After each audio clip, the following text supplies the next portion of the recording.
ఆలోచిద్దాం, ఆశీర్వదిద్దాం. ఉమ్మడి నల్గొండ, ఖమ్మం, వరంగల్ పట్టభద్రుల ప్రశ్నించే గొంతు తీన్మార్ మల్లన్నకు మొదటి ప్రాధాన్యత ఓటు వేసి గెలిపిద్దాం.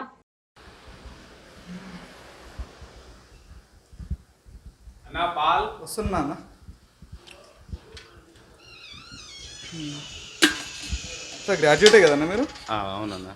ఎట్లుందన్నట్టు టాక్? ఇప్పుడు ఎమ్మెల్సీ ఎలక్షన్స్ ఉన్నాయి కదా మండే, ఎట్లుంది టాక్?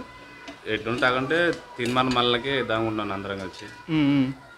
ఎందుకంటే తెలిసిన వ్యక్తి మళ్ళీ అన్ని విషయాల్లో ప్రశ్నించడానికి రెడీగా ఉన్నాడు అన్నమాట ఆ గ్రాడ్యుయేట్ కోసం.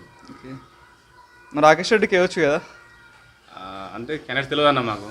ఓకే, తీర్మానం మళ్ళీ అంటే ఇప్పటికీ తెలుస్తాను టీవీలలో. అంటే ఇప్పుడు టీఆర్ఎస్ వాళ్ళు అంతా నెగిటివ్గా ప్రచారం చేస్తున్నారు కదా, రాకేష్ రెడ్డి అని. అట్లేం లేదన్న, అట్లేం లేదు. ఇప్పుడు అంతా మల్లన్న బ్లాక్ మెయిలర్ అని ప్రచారం చేస్తున్నారు కదా గ్రాడ్యుయేట్స్ అందరూ తీర్మానం మళ్ళీ. ఎందుకంటే ప్రశ్నించే గొంతుకై తయారైంది కాబట్టి తీర్మానం మళ్ళీ తప్పకుండా అందరూ అనుకుంటున్నా. ఇప్పుడు సోషల్ మీడియాలో ఎక్కువ తీర్మార్ మల్లన్న బ్లాక్ మెయిలర్ అని అంటే చెప్తున్నారు కదా, దాని గురించి అన్న అనుకుంటారా మీరేమన్నా? అదేం లేదు. మల్లన్న బ్లాక్ మెయిల్ చేస్తున్నట్టే నమ్ముతారా? నేను నమ్మను అసలు, అటువంటి ఏం నమ్మను. తీర్మానం మళ్ళీ తప్పకుండా గెలుస్తాడు, 100% ఎమ్మెల్సీ ఉంటాడు కంపల్సరీగా. ఓకే ఓకే అన్న, థ్యాంక్ యూ. ఆలోచిద్దాం, ఆశీర్వదిద్దాం.